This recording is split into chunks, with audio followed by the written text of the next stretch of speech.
Coach Ying Yao matinding sinabi mga bro. Paul Garcia to rain or shine at Jody Vance comeback makakabuti kaya. So quarterfinals na nga mga bro. As expected nakapasok na itong 6 na mag-sister team na MVP at SMC Group. Tapos dalawang independent team na gustong makipag-compete na rain or shine at Converge Fiber Xers.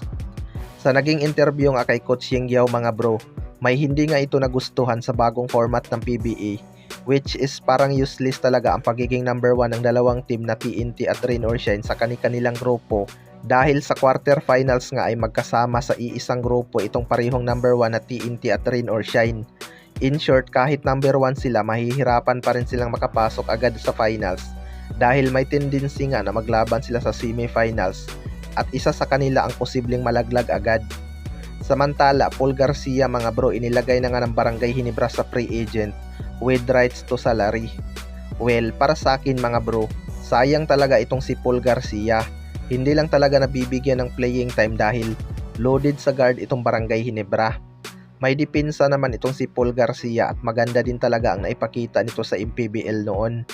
Walang ang tiyaga mag-develop ng rookie itong si Coach Tim Cone mga bro. Pero kung makuha ito ng rain or shine, dagdag defender talaga to sa kanilang lineup.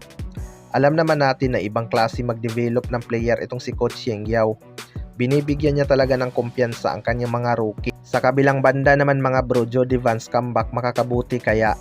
Kahapon lang mga bro ay ginulat nga ang lahat matapos i-anunsyo ang Ginebra comeback ni Jody Vance. Alam naman natin na kailangan ng Barangay Ginebra ng backup big man ni Japit Aguilar. Kung may isa mang pinaka nakakaalam sa sistema ni Coach Tim Cone, yan nga ay si Jody Vance mga bro. Simula Alaska at Pure Pods hanggang sa Barangay Ginebra, kasama na nga ni Coach Tim Cone itong si Jody Vance dahil isa talaga ito sa pinakamagaling pagdating sa triangle offense.